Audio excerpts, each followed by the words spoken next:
Have you ever procrastinated? I have, and quite a lot too. I've been a Touhou fan since 2017, and 1 year ago I finished the Osana Reimu duology recap which started in 2019, which to this day remains one of my favorite periods in my channel's history. No words can express the happiness for what Joyfull's work has done. Osana Reimu and its sequel was truly one kind of experience that I don't think any kind of media will ever manage to top. So you might be asking, what does any of this have to do with the question I started with? Well, after learning that Joyfull made another Touhou story with LizTriangle named Immortal Philosophy, I procrastinated watching it. It's not like I expected it to suck, but after going through that whole period, I didn't want to see my characters from my favorite series to go through the pain like they did in Osana. I love these characters so much, they mean a lot to me. So I procrastinated about watching the doujin. I mean, you expect someone like me who only watches Family Guy or read silly Touhou 4 commas to handle something serious like losing your important one. Which is why I still tell you all to not watch that Koshi story. It's pure garbage, trust me, it's better if you don't watch it. But here we are, after 1 year of waiting. I watched it. I was quite surprised it remained consistent with the length because Osana Reimu and ReiReimu usually have had episodes ranging from 10 to 30 minutes. And as expected, it was a bittersweet experience. Before I continue, I want to add that this video will spoil the entire plot of Immortal Philosophy, so if you want to experience it for yourself, I will leave a link to the first episode. I will also split this into 2 parts because despite the episodes not being that long, they're surprisingly deep, so this will be the first part, where I will cover 2 out of 4 episodes. In the second part, I'll cover 3rd and 4th episodes. So before heading to the first episode, a few things I want to mention real quick. I was surprised that Joyfull actually animated a lot of LizTriangle's music videos. I mean, I only thought that they animated the Osana one. So the first episode of Immortal was released in 2018, which, believe it or not, makes me feel old. The final episode released nearly 1 year later, just 1 month early. Also, I do not know if there are finished versions of these episodes because some scenes don't have any coloring or have very clear sketch marks. Also in Osana and ReiReimu there were some Yuri elements with Rumi and Miko, but this story is 100% Yuri, and I am all about this aspect because I can't get enough of good girls love. But the most surprising part was that Immortal Philosophy came back in 2016 in the form of a music video, so 2 years earlier than the story. I don't know the backstory on how a music video got made in Osana like doujin. The videos don't have English translations in the actual doujin and the English sub is in YouTube subtitles, so I have to put my own translation in certain parts. All of that out of the way, I present you all Immortal Philosophy recap.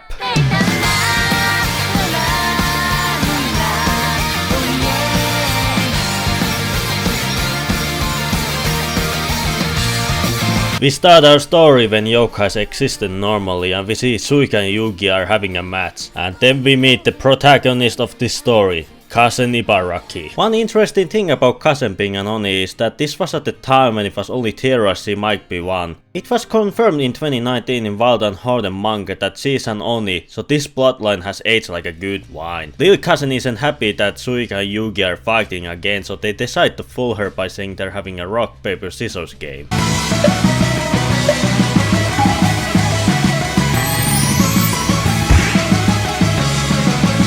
I have to mention how nice the half animation is. It feels like you're reading a manga but with small animation. It gives this type of medium a unique identity which a lot of more media should try and emulate. Because I won't mind there being more stuff like this. I will totally be down with an official Touhou doujin with this kind of style. So back to this scene. Suika causes a massive attack on Yugi's arm and she claims it did damage her, pissing off both in the process. Thank God that Joyfull still continues with the funny faces. They add so much charm to these scenes. They ask Kasen who is right on this argument.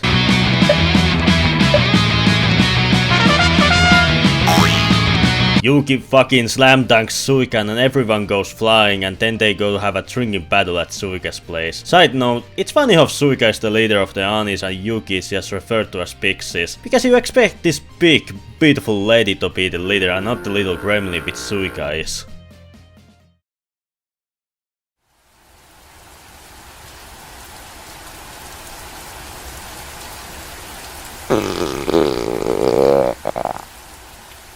We get a flashback to a rainy day where a hungry child is sitting by a tree making mud balls. The child is then confronted by a massive yokai who claims the human is struck by a ghost. It then insults her by saying she looks distasteful because she looks awful. I looked up what the unnamed kid could have, and according to my research, she could have very bad rash, brittle nail syndrome, which causes the increased fragility of the nail plate, and if I'm right, it's called amelogenesis imperfecta, which is basically weak teeth. This kid really wanted to force diseases possible lottery. The beast then makes a guess that the reason why she is here is because her parents abandoned her, and then proceeds to insult her more, claiming she wasn't loved at all. Damn bitch, I know she's the textbook definition of a health crisis, but no need to be that cruel. The child then throws one of the balls at the beast's eye and claims her mom made a promise to pick her up. Well, that was a fucking lie. The yokai then mocks her more and claims it will wait until her death and waits away. Days pass as the child is waiting for the return of her mother. As she waits, the more mud balls she makes. As she is on the brink of death, the yokai asks why she keeps making balls even though she can't eat them.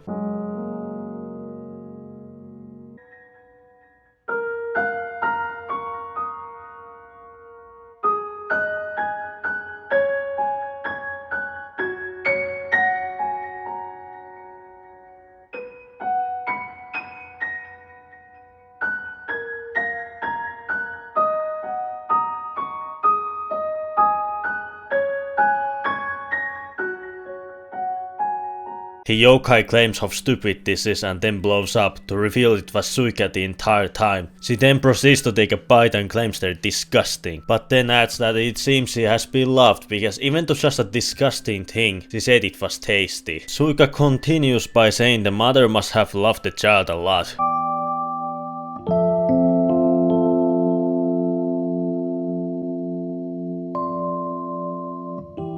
She then offers a wooden box for the dumpling. The box is Aoni's secret treasure, which if filled up will heal anybody, but as it heals, it will turn you more into an Oni. She then gives the girl an offer: to live a short life as a human and to die here, or to turn into a yokai and to keep waiting for her mother. We then return back to the Onis having a big party and seeing Kasen drinking from the wooden box. So the dying child was Kasen, who decided to live on as a yokai. Suika asks her if she's having a good time and Kasen happily answers yes.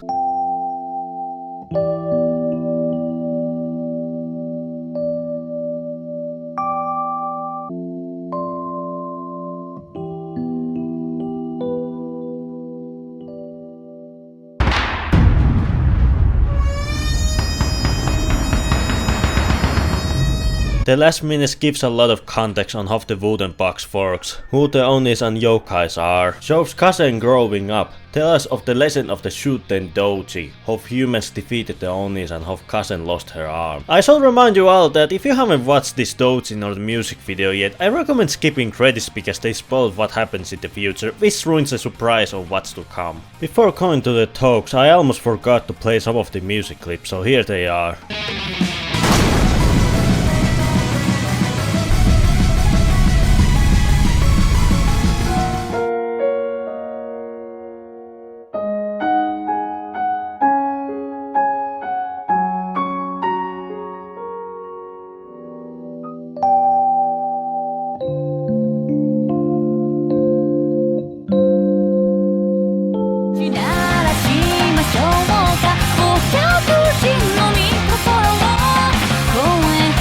That was a fantastic episode. I really like how they gave Kasen a tragic backstory and how she was saved by Suika. Joyfull still has an excellent way of giving a character a backstory which just feels so right that it might be an official origin. The music is still very memorable, the art style is just excellent and the animations were really good. Let us move on to the second episode. We come to the time period where humans beat the mighty Oni clan and Suika is visibly upset by it, and Yugi is telling her not to drink while crying. And for the first time we get to look at these unfinished scenes. Like I said earlier, I don't know why Joyfull decided to leave certain scenes unfinished. Maybe it's an artistic choice, but honestly I would prefer to have fully finished scenes instead of this. Turns out Yugi and Suika are the only Onis left in there, and Kasen is somewhere else looking for her arm so she can turn back to Oni. We cut to Kasen trying to enter a village, but she is not able to enter to the place having a barrier. She's very frustrated due to not being able to grow her arm back because of the katana's curse that cut it off. She remarks that her arm might be in the village, but because of the barrier it will burn her. Okay, there's another problem. It's most of the time too quiet. There's clear lack of sound effects, which if you have watched Osana first, will remember that this doujin had a lot of sound effects like wind blowing or birds chirping, but from the second episode onwards there is clear lack of background sound. It doesn't ruin the doujin or anything, it's just something that I noticed while watching this for the second time.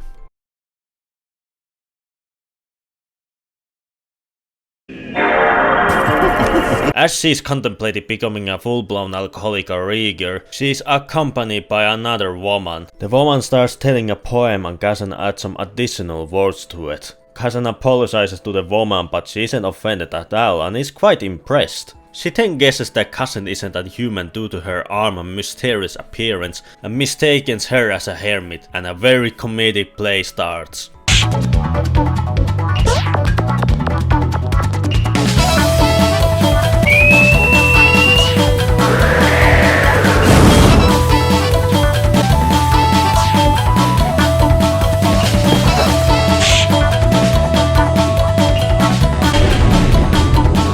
The woman manages to tie Kasen to a tree and bleeds to take her as a pupil and make her immortal. Kasen clearly is not impressed by her efforts, and then we get to learn the woman's name. She's Miyayoko Yoshika. You know, the zombie that full of Sega. The what if zombie ran your house and do duty on you zombie. It's really nice to see what kind of a person she was before turning into basically a brain dead servant. She's very cute and energetic girl who for some reason envies hermits very much. I will continue on her character a bit more later, so I don't spoil anything. As she is introducing herself, Kasen barks at her that she isn't an hermit, and as Yoshika is setting her free, an idea sets off in her head.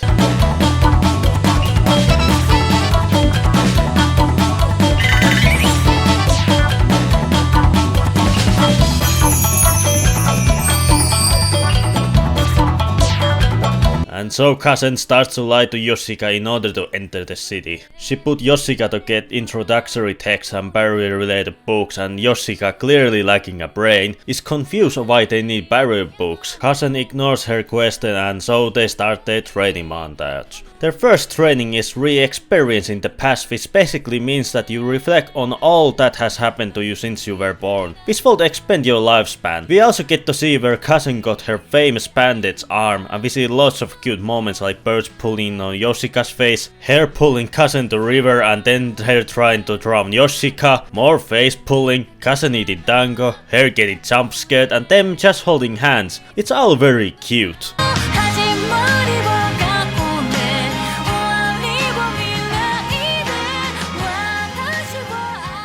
One night Kasen is meditating and she's thinking about Yoshika, and then we get this funny reference to the Wild and Harden manga panel. She's confused about what she's thinking, wondering why she talk about some gay stuff, and starts to remember when she was a human, questioning if she still has attachment to humanity. And suddenly, Yuki appears and Kasen is surprised to see her. Yuki is the homie as she brings her orange as a souvenir. She tells Kasen that she's planning to head to a deserted mountain with the surviving Ani. Suika is probably going to join them once she calms down with her crippling alcoholism. Yuki tries to ask Kasen to join her, but is interrupted.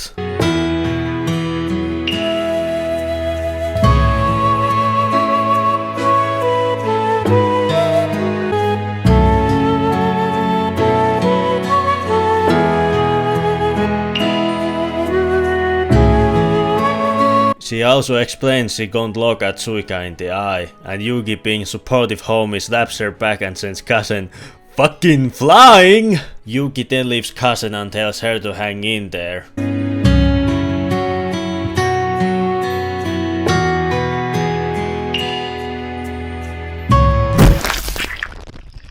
The next scene is Kasen flying with Yoshika to a mountain peak, and Yoshika, being derpy as ever, laid down to Kasen's legs. But Kasen isn't happy because he has already acquired a way through the barrier and is planning to murder her because he doesn't need Yoshika anymore. She then starts thinking about her not being human any longer.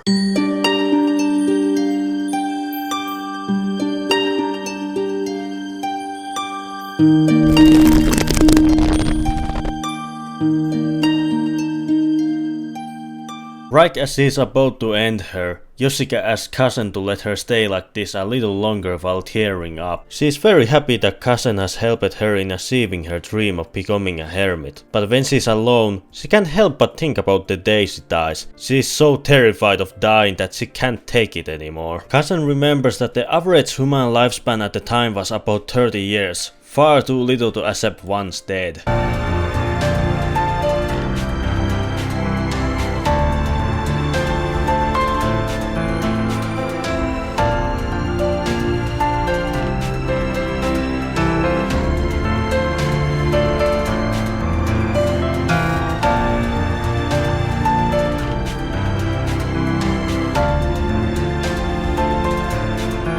She explains to Yoshika that she got close to her in order to get through the city's barrier and reveals to her that she's a human who became an Oni, or at least used to be one. Without her arm meant that she can't go back to being one, and currently she doesn't know what she is.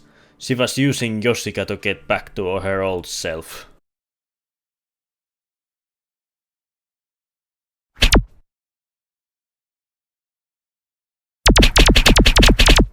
Yoshika says to stop apologizing, because whatever Kasen was thinking, the fact is that she saved her. She also asks that if Kasen isn't anything, shouldn't she just become a hermit too? Her a hermit and Kasen a hermit.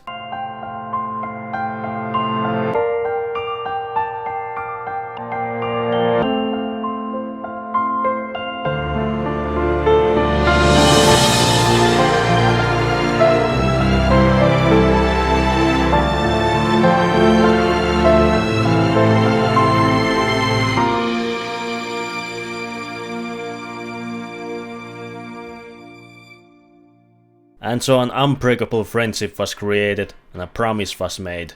This is why Yoshika is such a great character. From the outside she seems so full of life, but inside she is utterly terrified and hopeless. She for the longest time envied hermits because she wanted to extend her lifespan. Despite being scared, she still has a positive outlook on life and works hard to achieve her dreams. And even after getting told the truth, she doesn't care. She could have lashed out at her, but there's no point because Kasen made her life happier. She made a lifelong friendship from someone who also is lost in life. Look at how Kasen is portrayed when she hides her horns. She's very colorful and confident, but once she reveals the truth, she is less colorful and the reflexes in her eyes are gone. But as Yoshika comforts her, she regains her colors back. The ending explains what an hermit is, the sword that cut off Kasen's arm, or what became of her arm. It also explains the barrier and the big building Kasen was standing on at the start. We also get some info on Yoshika's ranking from the city, as she is an imperial official who excelled in Chinese poetry and history. It also explains about Oni of Reimu, who is traditionally considered to be the same as Ibaraki Doji. After that, Kasen learned enough of barriers to get into the city but never found her arm. Yoshika also filled up the hole left by something she lost along the way and haven't met that girl since. But has fate, they could meet again after they become hermits, and so Kasen decided to call herself one until then. And this is the origin story of how Kasen came to be the hermit we know today, and how two unlikely people met and created an unbreakable bond. After the end credits, we see Yoshika meeting with bookseller who reveals to be Seika herself, hinting on what's to come in the future. That was a heavy-hitting episode. I really like how Joyfull still has the balance between humor and some gut-hitting drama that will never stop hitting your feelings. While I do have to criticize the overall unfinished feeling of this episode, it didn't bother me too much. It was sometimes a bit distracting, but it didn't affect the episode in any dramatic way. I really like what Yoshika brought onto the table. Her and Kasen's interactions really made this episode great. Yoshika is such a perfect addition to the story as she contracts Kasen's personality very much. Kasen is a calm yet thoughtful individual, while Yoshika is more energetic and bird-brained. It's a match made in heaven. We got 2 more episodes left, but I'll cover them in the next time in part 2. I'll see you all next time.